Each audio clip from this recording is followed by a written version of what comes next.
In the last 24 hours, Spider-Man spoilers have started to appear. Now that means that players who are considering buying a collector booster box are starting to have a more solid opinion about where this product is going. Stay tuned, we have a lot to cover in today's video.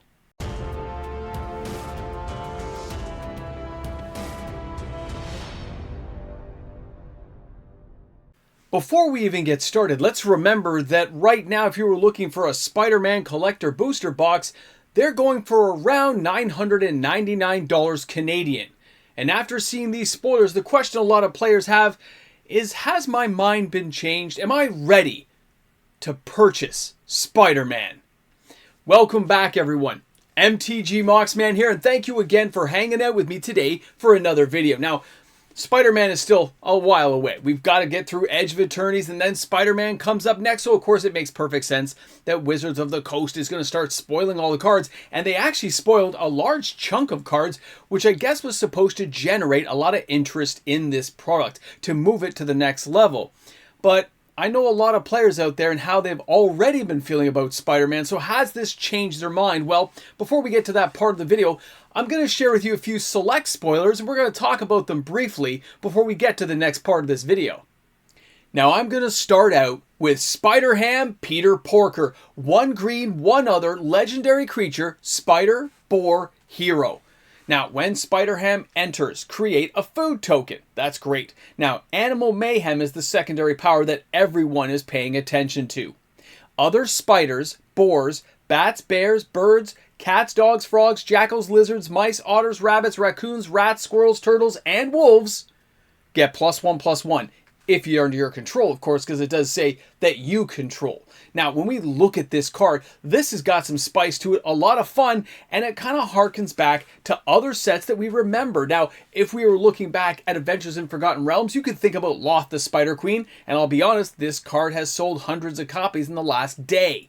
But that doesn't mean you have to rush out and buy this card for $4 or $5. Nothing's going to go on with it. It's just kind of interesting that new cards come along to spike things along a little bit, but there's no real resurgence need to buy this card. Now, of course, with Edge of Eternities, though, we are getting Swarmyard as a special guest. Regenerate target insect, rat, spider, or squirrel.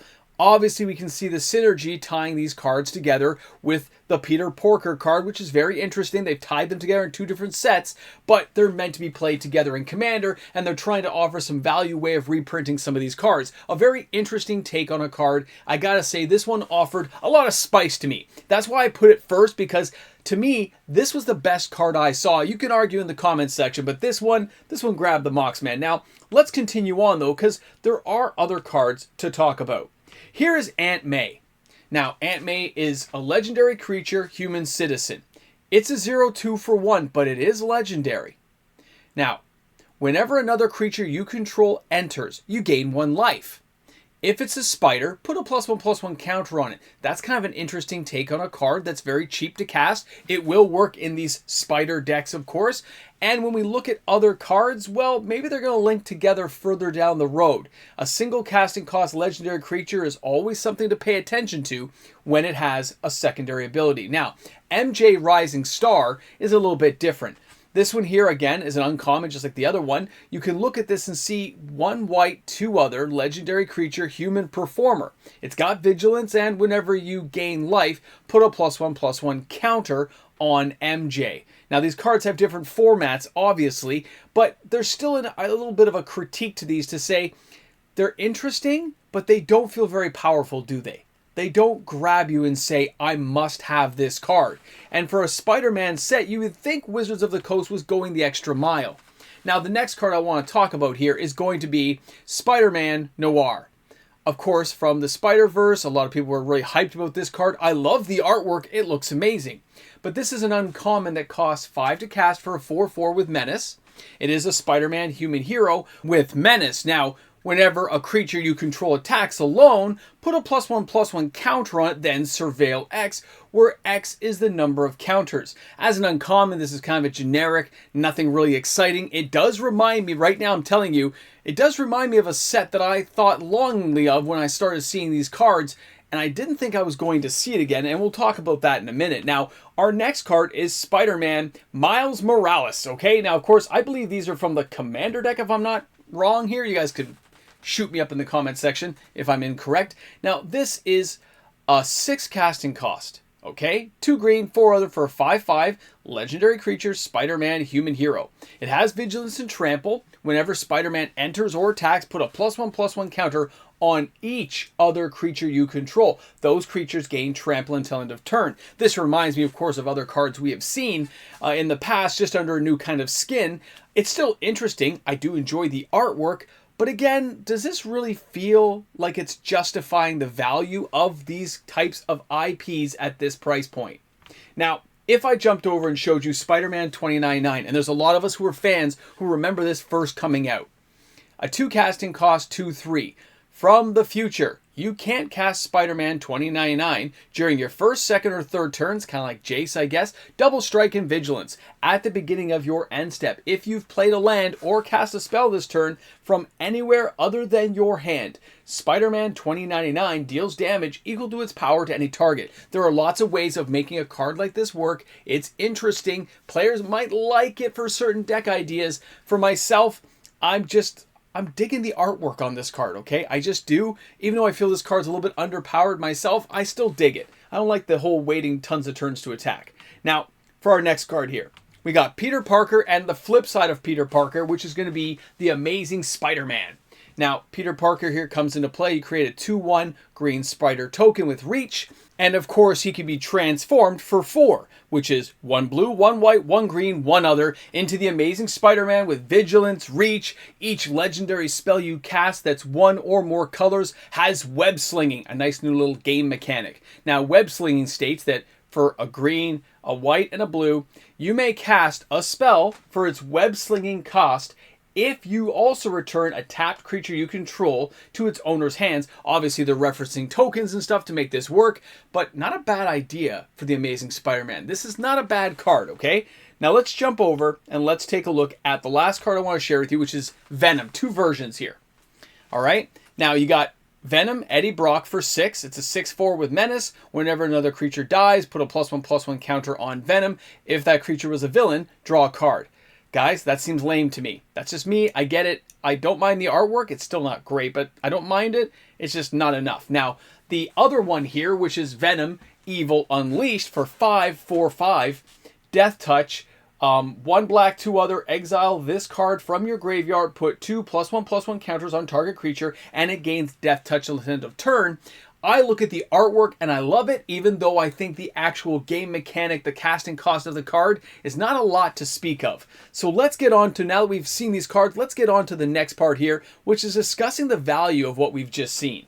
Now, I can feel you all just staring at me right now, wondering what the next words out of my mouth are going to be.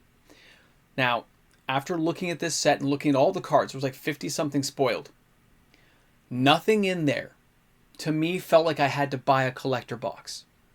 Nothing there drives home that the value of this set is justifying the $1,000 price tag that I had just witnessed when I saw those things go up for pre-order, and then I've had a taste of all these cards. None of them grab me enough to say, that I've got to buy. This doesn't feel like Final Fantasy. It doesn't feel like Edge of Eternities or Tarkir Dragonstorm. We don't have, at least to me, to be the same vibe. Now, I also looked around, and I took a look at the places that had Spider-Man up for pre-order, and nothing has changed on the outside of the web pages, which means if you look at a pre-order page, nothing's happened. No sales are showing, nothing's going on. This weekend, I will gather information from all the LGSs I can to find out if people are asking about it, inquiring about it, where people's minds are at. I'll get to that information, but to me, this feels like Adventures in Forgotten Realms. This feels like cards that are reskinned, good flavor, no power to go along with them. Seems almost like a generic set with Spider-Man skin overlays on top of it. It does not grab me enough to warrant buying the set. It doesn't feel like I need to have the cards, even though the artwork's cool on some of them. This isn't enough to buy me in to say, this is it. I can't believe this one's finally here and I must have it. Now, other players may feel differently. Of course, you'll have your own opinions. You're welcome to it. But here on this channel and me discussing with you, my opinion is this is kind of meh. It feels like it. It feels like nothing I have to have, nothing that's going to grab me. Now, I am curious to see what other people think. I always want to know what other players are thinking about when they look at these cards, these sets, these upcoming ideas. I know a lot of you give me information, give me emails. I know about all much of the sales stuff that goes on because the players out there care enough to inform us here on the channel. When I look at this and I say to myself, Spider-Man is coming, I'm now thinking, after seeing these cards, Spider-Man. I think a lot of people are going to skip this set. I think they're going to pass it by and hope, maybe rightly so, that Avatar is going to be the set for them, or they're going back to look at Final Fantasy again. Thanks a lot for hanging out. Thanks for being here on the channel. Drop those comments in the comments section. Let me know what you thought about Spider-Man. Is this the one for you? Did I miss something? Share it. Guys, have a... I feel like Spider-Man is not what we thought it was going to be. Wait a second. This isn't the part where I talk about Spider-Man. This is not... We're in the wrong spot of the video. Guys, this is the Patreon section. Thank you to all my fantastic patrons. Thanks again to all the YouTube guys out there who've joined my YouTube membership program. Because of them, daily double videos like this are made possible. So thanks again for tuning in. Thanks for being part of my channel. Spider-Man, huh? Okay, you've made it to the Ramble Jamble. The coffee is empty. This does not bode well for Spider-Man. I am concerned.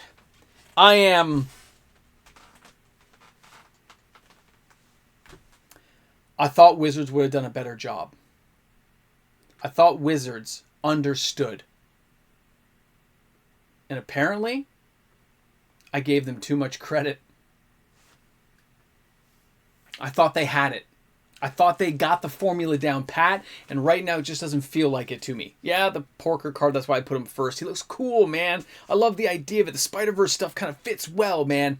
But, as with everything, I guess there has to be failures here or there. And this reminds me of Adventures in Forgotten Realms. Some great ideas, some great flavor to the cards, good artwork, and just no power or substance behind the cards to make it work.